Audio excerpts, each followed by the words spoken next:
I'm Amy Halpern-Laff. And I'm John Moscow. Welcome to Ethical Schools. Our guests today are the authors of a recent Chalkbeat article analyzing New York City Department of Education 2023 survey data that showed glaring disparities in stress levels between male and female students. Michael Elsen-Rooney, a reporter for Chalkbeat covering New York City public schools, Kae Petrin, a data and graphics reporter for Chalkbeat, and Liza Greenberg, a senior at the Bronx High School of Science. Welcome, Mike, Kae, and Liza. Thanks for having us. What is the annual DOE survey, and what's its purpose? So every year, all New York City public high school students take a survey in their homeroom class. It's pretty brief, a few dozen questions, and it asks them about a variety of factors, including the bullying they witness at school, their relationships with their teachers, how they feel, the amount of stress they're experiencing, the amount of anxiety they're experiencing, that sort of thing. And all of the data is compiled each year and it's publicly available. So, yeah. And just to add a little too from the non-student end, they also survey teachers and parents. And so all in all, there's something on the order of 400,000 responses in this data, and they include middle school and high school students too. Liza, how did you become interested in the survey? So I'm part of a group at my school that's called the Gender Equity Board, and one of the things we focus on is trying to increase the amount of female students in the advanced physics and computer science courses. And we were preparing a presentation for the faculty at our school about methods to kind of encourage enrollment in these classes. And I came across the Bronx Science responses to this survey.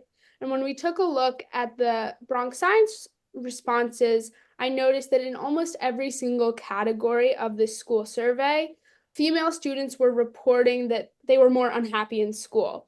They felt less trust with their teachers. They felt they weren't getting as much attention. They were more worried. And so I was wondering if this was specific to Bronx Science or if this was something that was happening at other schools as well. Sort of individually, I poured through the Bronx Science data and started looking at some other schools that are sort of similar, like Stuyvesant and Brooklyn Tech. And when I noticed the same trends, I thought there's definitely a story here. So I reached out to a contact who put me in touch with Michael, and I sort of asked if he would want to collaborate on the story together.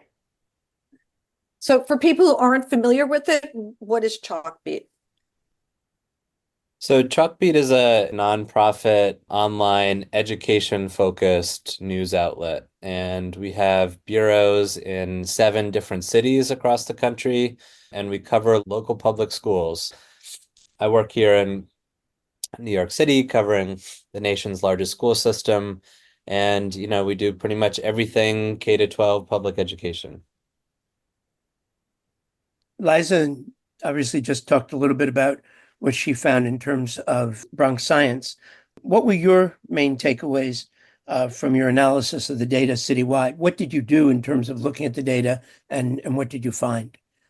So the thing that we found early on with this data set is that the way the district lets you sort of download it from the website does not actually let you really do a sort of citywide trend analysis very well.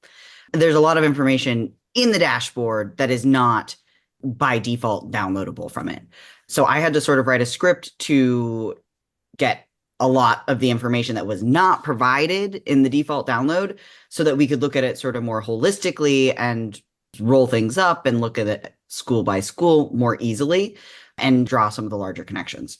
So the main things that we saw were that there were really big race and gender-based differences in how students were describing their experiences at schools. So generally, female students were reporting just like much more negative experiences overall, and that was especially pronounced among Black girls. And then we also saw in some subsets, a smaller section of students, non-binary students who are new to the survey, and new to student data in New York in the last few years as they've been rolling in a new gender category, they also had very low reports of their experiences in school. And that was, there were some exceptions, there were outliers, but that was generally consistent across the city and across school types. So we started digging into that and really focusing on a couple key areas where we saw really pronounced differences. And what were they? So girls were reporting bullying a lot more often. That was also an interesting conversation because the question is, are girls able to identify or more comfortable identifying the behavior as bullying more easily, or are girls genuinely seeing more bullying? That came up throughout the process. There were also differences just in the amount of attention and support from teachers. There were higher rates of stress, and across the city, that was very consistent in the social emotional learning and the bullying categories of the survey. And I think the two individual questions with the biggest male-female gap were, number one, during the school year, I have felt stressed when learning. 80% of girls said yes to that versus 63% of boys. And then during the school year, I have felt worried when learning. 61% of girls said yes to that versus 47% of boys. I have a question, I guess specifically for Liza. In talking to a couple of teachers, not at Bronx Science, they said that they found that boys were more likely to just zip through the survey, sort of do it in little groups, joking with each other about it, not taking it very seriously, while they found girls, really paying much more attention to it. Although obviously it's not a scientific survey, do you have any sense from your classmates of whether there's a gender difference in how seriously students take the survey? That's a good question. I think it's hard for me to answer because the survey is such a short, it's something we do for 10 minutes a year, It wasn't something that I had paid any attention to or even thought about the moment I finished it until I came across this data and I sort of circled back and I was like, whoa, like that form that I've been filling out every year for years actually goes somewhere and people are looking at this or this data is being collected and I can view it. So it wasn't something I had even noticed before. I think it's possible that girls take their time more on that particular 10 minutes of their life, but I wouldn't say it's something that I have specifically seen at my school. And the way the questions read, it's, stress while learning. Now, what is the actual relationship between learning or say academia and stress? Do we assume that what the girls are stressed about is their homework or their grades or something like that? Or can there be other stressors that are just interfering with their comfort level? This is, I think, one of the challenges we tried to parse here was how much of this is specific to what's going on at schools versus how much of this is kind of broader issues that girls are confronting in their lives. And, we've seen pretty stark gender disparities in some of the mental health data coming out of the pandemic. It's been a crisis for teenagers, especially of many different groups, but girls have pretty consistently reported higher levels of anxiety, depression. And so that manifests in school. Girls are coming in with that kind of baggage. We spoke to students who talked about just girls coming in with kind of the stressors that they're dealing with in their lives. And of course, they're going to be thinking about those in the classroom. But, we also did hear lots of possible ways in which the school environment could kind of exacerbate that stress, particularly for girls, and just some of the kind of academic pressures that they're facing and some of the ways that schools might be set up to be less attentive in some ways to the challenges that girls are facing versus their male classmates. Yeah, and I think in the article we contrast the two things. We say that New York City girls are doing better in school, but they're feeling worse. And In the article, we go into the ways in which those two statements are actually maybe very connected. And I do think it's sort of a balance of trying to examine, is this stress caused from external factors, or is it girls feeling more pressure to perform academically, pushing themselves as much as they can, basing their self-worth on their grades and their academic performance, which is causing them to be more unhappy. And I think it's probably a mix of both. Mhm. I was struck by some of this issue about teachers noticing and giving students support. And I'm wondering, Kay, what were some of I think you alluded to this a little bit before in terms of stress levels, but what did you find in terms of breakdowns among different groups of girls in terms of differences of feeling that they were being paid attention to by their teachers and their stress was being noticed? Did you find significant differences there? Yeah, there were differences across the board by race. I didn't actually look directly at like the different groups of girls for that specific question though. So I could go check that into that and get back to you later in the podcast if that works. Absolutely. Um, And also, for that matter, if you find it in terms of differences among boys as well. yeah, what we sort of did is we looked at, okay, who's reporting just like the worst experiences as a group by each question. And then I rolled that up to point to the fact that Black girls and multiracial girls were having like most consistently the lowest responses to any given, like all the questions across the board that we were analyzing, right? And then we saw some more variation within the boys, but again, Black boys and multiracial boys were also of that group tended to have more negative responses, right? And so we really did that analysis at this larger citywide level because digging into it question by question didn't always yield super clear results. But when you stack up how consistently, sometimes it's just a 2 or 3% difference. But when you stack that up consistently, you really see more negative experiences among certain groups. So that's most of where we did the group-based breakout. And then we did also specifically look at bullying and reports of bullying by race, and we visualized that as well. Has the Department of Education responded to your article? So, we reached out to them before publication and they listed a couple things that they're doing citywide. They have a gender liaison in the central education department, and they said there are some efforts to provide some more kind of professional development for schools.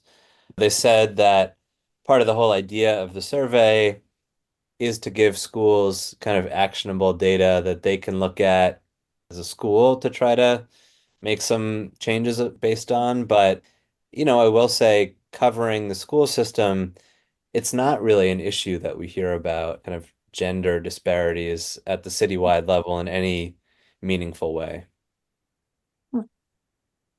Since you wrote the article, the 2024 survey results have come out. What have you seen in terms of the data? I don't know if anyone else, I did a very cursory look and it seemed very similar. And this question is really for all of you. What are some ways that you think the data could be used to improve public schools' academic and social emotional experiences? Well, I think what's interesting about this is the fact that personally, I didn't know that this data was really out there. I didn't know how to look at it. It wasn't something that was publicized to me. And the same is true for all of my peers. And so I think we're not really aware that like the jarring data is out there. And also, one of the questions that kind of arose when we were looking at this data is the DOE looking at it also in the way that we are? Because they do a review every year, but to my understanding, they don't really emphasize some of these points where the real disparities exist and instead sort of highlight the best points that emerge. And so I think the DOE should be doing a deep dive into this data every year and trying to pinpoint exactly where the biggest problem areas are.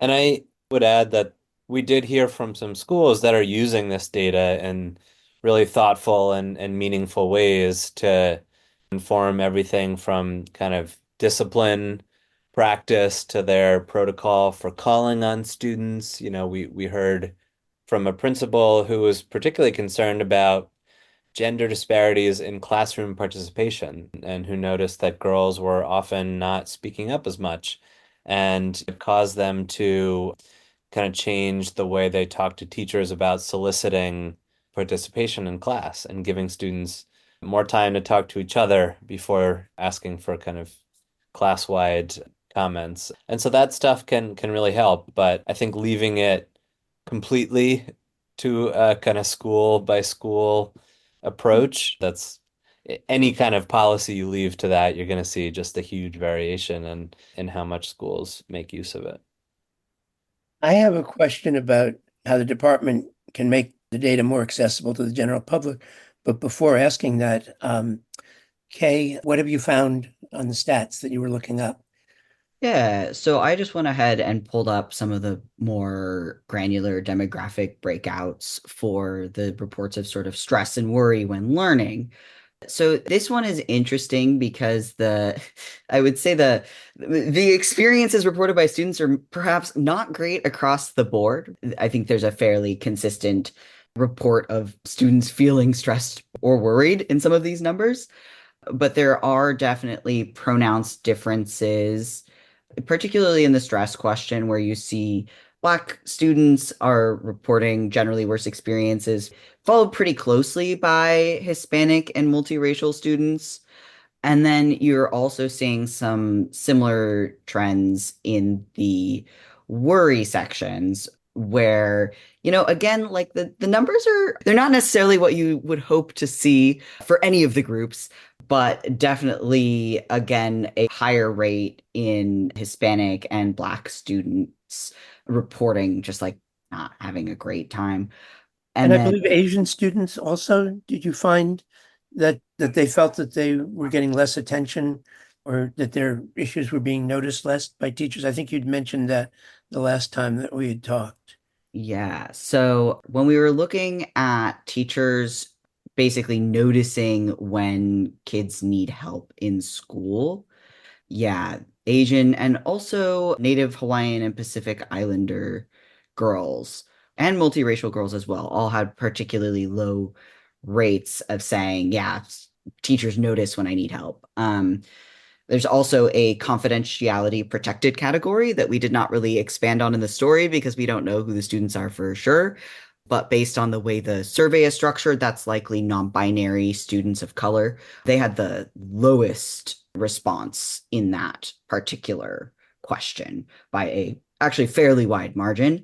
But in terms of working with that as a reporting category, it's a little different because it's just confidentiality protected. And we're pretty sure we know who's in it, but it's such a small subgroup that it's one of the subsections that is not fully disaggregated in the survey.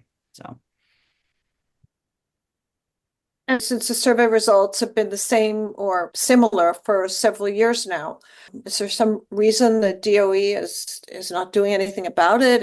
Isn't providing some guidelines for teachers, perhaps some advice about, when it might be helpful for a student to see a counselor or? I'm sorry, so the question was specifically on the gender. No, my question is a more general one. With all this data, Yeah. why hasn't the DOE sent out some guidelines that would be helpful for schools? Why do schools need to approach this on a school by school or even a teacher by teacher basis? It's a good question. I mean, my sense of the way the DOE approached this, as Liza kind of alluded to, is like they say it's out there as a resource for schools, but citywide, basically, they produce this kind of pretty brief analysis every year that highlights the positive points about the number of parents who are generally satisfied with their kids' education or the number of parents generally satisfied with the counselor. And I'm sure lots of reasons to be kind of cautious about like over interpreting this data. And as Liza said, like a lot of students probably don't spend a lot of time on it, and you don't want to kind of over interpret it. But I think there's a lot of missed opportunities here for the DOE to Mhm.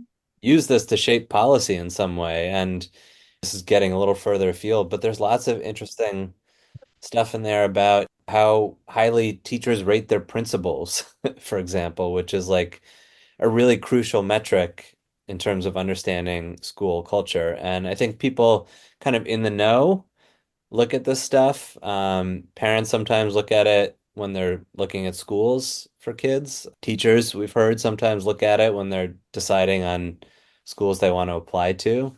But I think there's been kind of a little bit of a lack of vision citywide about how to use this. To what do you attribute that? I don't have one explanation. I think there's a lot of things in the DOE that just, it's such a huge system. Leadership changes.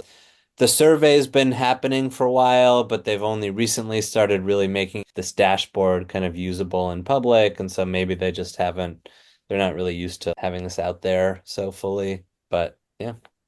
So given, what the DOE is and isn't doing with it, and given that Liza sort of came on this in the course of a project, and I guess this may be a special question for Kae, what are some of the things that the department could be doing to make it more accessible to the general public? So if other people want to dig in who don't necessarily have a lot of data analysis and data manipulation kind of skills, what would be some things that they could do to make it easier for the general public to access? Yeah, I think the tool is really built to help people understand what's going on at their individual school. And so it's really good for searching a specific school or issue and seeing what's going on there. But if you really want to see the big picture, it can be a little hard to get to like a higher level trend, right? So even if they just fully enabled the downloads for all of the information, my job would have been a little bit easier.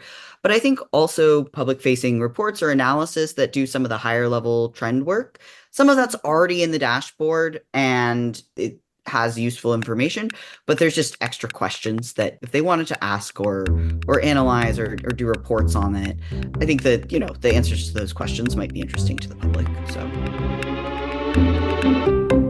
Thank you, Mike Elsen-Rooney and Kae Petrin of Chalkbeat and Liza Greenberg of Bronx High School of Science. Thank you. Thank you. thanks for having me.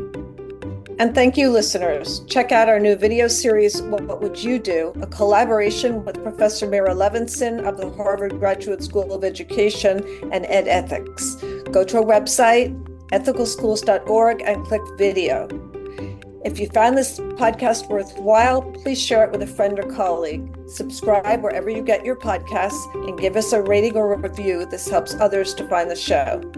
Check out our website for more episodes and articles and to subscribe to our monthly emails.